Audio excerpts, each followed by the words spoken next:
사무엘상 4장. 사무엘이 하는 말은 모든 이스라엘에 귀 기울여 들었습니다. 그 무렵 이스라엘 백성들이 블레셋 사람들과 싸우러 나갔습니다. 이스라엘 사람들은 에벤에셀에 진을 쳤고 블레셋 사람들은 아벡에 진을 쳤습니다. 블레셋 사람들은 이스라엘에 대항하기 위해 전열을 가다듬었습니다. 이 전쟁에서 이스라엘은 블레셋 사람들에게 패했고 그 싸움터에서 죽은 군사가 약 4,000명 정도 됐습니다. 군사들이 진영에 돌아오자 이스라엘 장로들이 말했습니다. 여호와께서 오늘 우리를 블레셋 사람들 앞에서 패배하게 하신 이유가 무엇이겠는가? 실로에서 여호와의 언약궤를 가져오자. 그 궤가 우리 가운데 오면 우리 적들의 손에서 우리를 구해낼 수 있을 것이다. 그래서 그들은 사람들을 실로에 보냈고 그 사람들은 그룹들 사이에 계신 전능하신 여호와의 언약궤를 갖고 돌아왔습니다. 엘리의 두 아들 홈니와 비느하스도 하나님의 언약궤와 함께 그곳에 왔습니다. 여호와의 언약궤가 진영에 도착하자 모든 이스라엘의 땅이 흔들릴 만큼 큰 소리로 외쳤습니다. 이 소리를 들은 블레셋 사람들은 히브리 사람의 진영에서 나는 이 환호성은 대체 무엇이냐 하고 묻다가 곧 여호와의 궤가 진영에 도착했다는 것을 알게 됐습니다. 블레셋 사람들은 두려워하며 말했습니다.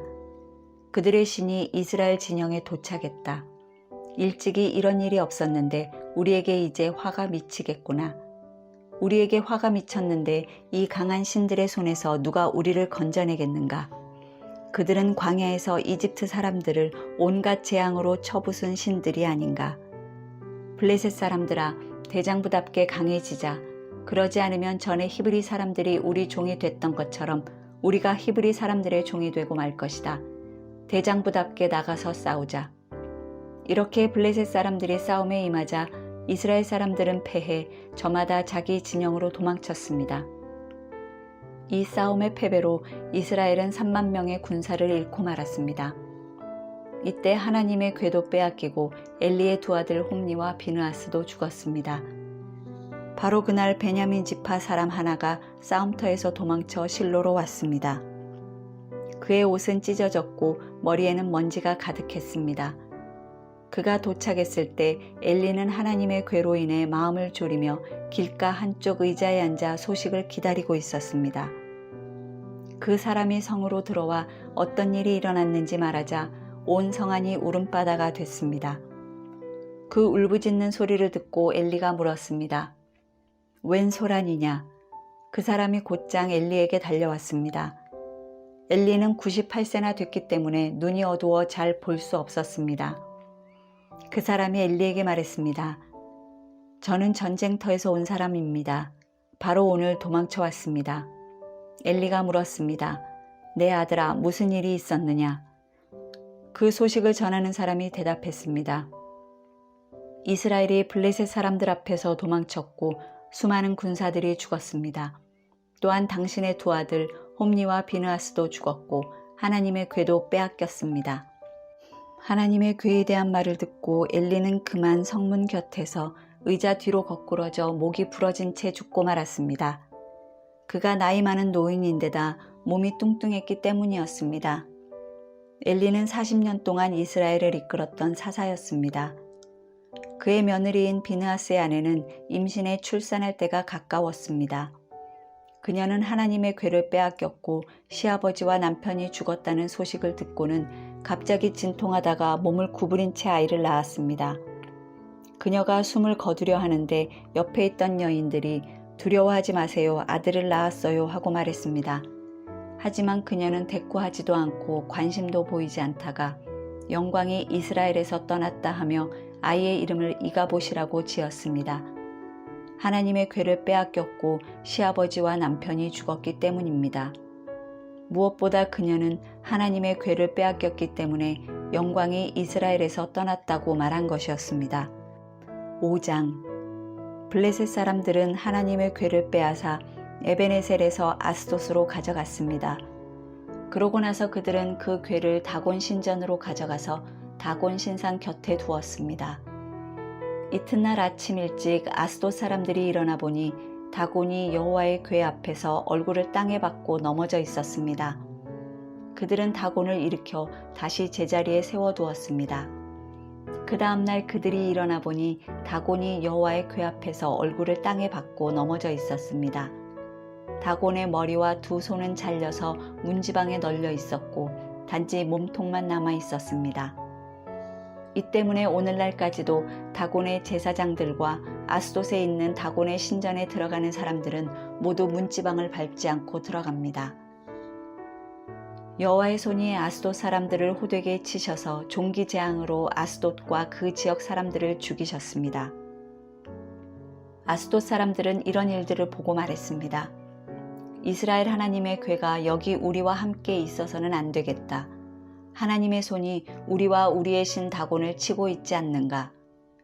그리하여 그들은 사람을 보내 모든 블레셋 지도자들을 모아놓고 물었습니다. 이스라엘 하나님의 궤를 어떻게 하는 게 좋겠습니까? 그들이 대답했습니다. 이스라엘 하나님의 궤를 가드로 옮깁시다. 그리하여 그들은 이스라엘 하나님의 궤를 옮겼습니다. 그러나 그들이 궤를 옮기고 난 후 여호와의 손이 또 그 성을 치셔서 사람들이 큰 고통을 겪게 됐습니다. 젊은이나 늙은이 할 것이 없이 그 성 사람들은 모두 종기가 났습니다. 그리하여 그들은 하나님의 궤를 에그론으로 보냈습니다. 하나님의 궤가 에그론에 들어서자 에그론 사람들이 부르짖으며 말했습니다. 저 사람들이 우리와 우리 백성들을 죽이려고 하나님의 궤를 가져왔다. 그래서 그들은 블레셋 지도자들을 모두 불러놓고 말했습니다. 이스라엘 하나님의 궤를 보내 원래 있던 곳으로 되돌려 놓읍시다. 그러지 않으면 그 궤가 우리와 우리 백성들을 죽일 것입니다. 이는 궤가 가는 곳마다 죽음의 고통이 그 성 전체를 덮었기 때문이었습니다. 하나님께서 치시는 손길이 하도 호되어 죽지 않고 살아남은 사람들은 종기에 시달렸고 그 성의 부르짖음은 하늘까지 닿았습니다. 6장 여호와의 궤가 블레셋 땅에 있은 지 7개월이 지났을 때 블레셋 사람들이 제사장들과 점쟁이들을 불러서 말했습니다. 우리가 여호와의 궤를 어떻게 하는 것이 좋겠습니까? 우리가 그것을 어떤 식으로 제자리로 돌려보내야 할지 알려주십시오. 그들이 대답했습니다. 이스라엘 하나님의 궤를 돌려보내려면 빈손으로 그냥 보내서는 안 됩니다. 반드시 그 신에게 속건 제물을 바쳐야 합니다. 그래야만 여러분이 낫게 되고 왜 그 신의 손이 여러분에게서 떠나지 않았는지도 알게 될 것입니다. 블레셋 사람들이 물었습니다. 어떤 속건 제물을 그 신에게 바쳐야 합니까? 그들이 대답했습니다. 블레셋 지도자들의 수에 따라 금으로 만든 5개의 종기와 5마리의 금 쥐를 바쳐야 합니다.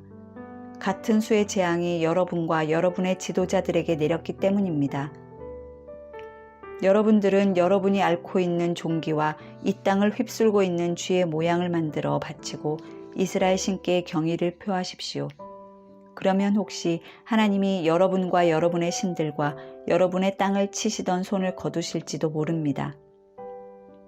여러분은 어찌 이집트 사람들과 바로처럼 고집을 부리려고 합니까? 하나님이 그들에게 온갖 재앙을 내리신 후에야 그들이 이스라엘 사람들을 보내 자기 길을 가게 하지 않았습니까? 그러니 이제 새 수레를 준비하고 멍에를 맨 적이 없는 저신하는 소 2마리를 수레에 매십시오. 하지만 그 송아지들은 떼내어 우리에 넣으십시오. 여호와의 궤를 가져다 수레에 싣고 속건 제물로 그분께 드릴 금으로 만든 물건들을 상자에 담아 궤 곁에 두십시오. 수레가 가는 대로 보내되 계속 지켜보십시오. 만약 그 소가 궤가 본래 있던 곳 벳세메스로 가면 여호와께서 우리에게 이 큰 재앙을 보내신 것이요. 만약 그러지 않으면 우리를 친 것이 그분의 손이 아니라 그저 우연히 우리에게 닥친 일임을 우리가 알게 될 것입니다. 그래서 그들은 그 말대로 어미소 2마리를 데려다가 수레에 메고 송아지들은 우리에 가두었습니다. 그들은 여호와의 궤와 금쥐와 그들에게 생긴 종기 모양을 담은 상자를 수레에 실었습니다. 그러자 소들이 벳세메스 쪽을 향해 곧바로 올라갔습니다. 소들은 울면서 큰 길에서 오른쪽이나 왼쪽으로 치우치지 않고 곧장 갔습니다. 블레셋 지도자들은 소들을 따라가 벳세메스 경계에까지 이르렀습니다. 그때 마침 베세메스 사람들이 골짜기에서 밀을 베고 있다가 고개를 들어 궤를 보고 기뻐했습니다. 수레가 베세메스에 있는 여호수아의 밭에 이르자 큰 바위 곁에 멈추어 섰습니다. 사람들은 수레의 나무를 쪼개어 장작을 만들고 소들을 잡아 여호와를 위한 번제물로 드렸습니다. 레위 사람들은 여호와의 궤를 내려다가 금으로 만든 물건이 담긴 상자와 함께 큰 바위 위에 두었습니다. 그날 베세메스 사람들은 여호와께 번제물을 드리고 다른 희생제물도 드렸습니다. 5명의 블레셋 지도자들은 이 모든 것을 보고 그날로 에그론으로 돌아갔습니다. 블레셋 사람들이 여호와께 속건제물로 보낸 종기 모양의 금덩이들은 아스돗, 가사, 아스글론, 가드, 에그론에서 각각 하나씩이었고 5마리의 금 쥐들은 5명의 지도자들에게 속한 성곽과 그 주변 마을, 곧 블레셋 성들의 수에 따른 것이었습니다. 여호와의 궤가 놓였던 이 큰 바위는 오늘날까지도 베세메스 사람 여호수아의 밭에 증거로 남아 있습니다. 그런데 베세메스 사람들이 여호와의 궤를 들여다보았기 때문에 여호와께서는 백성들 가운데 5만 70명을 죽이셨습니다. 사람들은 여호와께서 백성들을 심하게 치신 일로 크게 슬퍼했습니다. 베세메스 사람들은 말했습니다. 이 거룩하신 하나님 여호와 앞에 누가 서겠는가? 이 궤를 여기서 누구에게로 보내야 하는가? 그러고 나서 그들은 기럇 여아림 사람들에게 사람을 보내 말했습니다.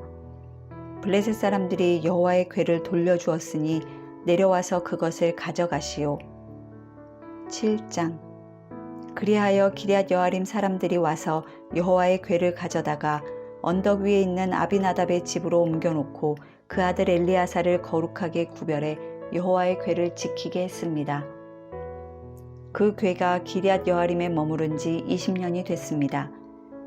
그동안 모든 이스라엘 백성들이 여호와를 사모하며 찾았습니다. 그러자 사무엘이 이스라엘 온 집에 말했습니다. 만약 너희가 온 마음으로 여호와께 돌아오려면 이방 신들과 아스타롯을 없애고 여호와께 자신을 맡기고 그분만을 섬기라. 그러면 그분이 너희를 블레셋 사람들의 손에서 구해내실 것이다. 그리하여 이스라엘 백성들은 바알과 아스타롯을 버리고 여호와만을 섬기게 됐습니다. 그러자 사무엘이 말했습니다. 모든 이스라엘은 미스바로 모이라. 내가 여호와께 너희의 죄를 용서해달라고 기도하겠다. 그들은 미스바에 모여 물을 길어다가 여호와 앞에 붓고 그날 거기서 금식하며 우리가 여호와께 죄를 지었습니다 하고 고백했습니다. 사무엘은 미스바에서 이스라엘을 다스렸습니다. 이스라엘이 미스바에 모였다는 소식을 듣고 블레셋의 지도자들이 이스라엘을 공격하러 올라왔습니다. 이스라엘 백성들은 이 소식을 듣자 블레셋 사람들을 두려워해 사무엘에게 말했습니다. 여호와 우리 하나님께서 블레셋 사람들의 손에서 우리를 구하시도록 우리를 위해 쉬지 말고 기도해 주십시오. 그러자 사무엘이 젖먹는 양을 잡아 여호와께 번제물로 드리고 이스라엘을 위해 여호와께 부르짖었더니 여호와께서 그 기도를 들어주셨습니다. 사무엘이 번제를 드리는 동안 블레셋 사람들은 이스라엘과 싸우려고 가까이 오고 있었습니다. 그러나 그날 여호와께서 블레셋 사람들에게 큰 천둥 소리를 내어 당황하게 하셨으므로 그들이 이스라엘 백성들에게 패했습니다. 이스라엘 사람들은 미스바에서 나와 벳갈 아래까지 뒤쫓아가서 블레셋 사람들을 무찔렀습니다. 그때 사무엘이 돌을 들어 미스바와 센 사이에 두고 여호와께서 여기까지 우리를 도우셨다라고 말하며 그곳을 에베네셀이라고 불렀습니다. 이렇게 블레셋 사람들을 굴복시켜 그들은 다시는 이스라엘을 침입하지 않았습니다. 사무엘이 사는 동안 여호와의 손이 블레셋 사람들을 막아주셨습니다. 블레셋 사람들이 이스라엘에게서 빼앗아갔던 에그론에서 가드에 이르는 성들을 되찾았고 블레셋 사람의 손으로 넘어갔던 그 주변 영토도 회복했습니다. 이스라엘은 아모리 사람들과도 평화롭게 지냈습니다. 사무엘은 평생 동안 이스라엘을 다스렸습니다. 그는 해마다 베델과 길갈과 미스바를 순회하며 모든 지역을 다스렸습니다. 그리고 자기 집이 있는 라마로 돌아와 거기서도 이스라엘을 다스렸으며 그곳에 여호와를 위한 제단을 쌓았습니다.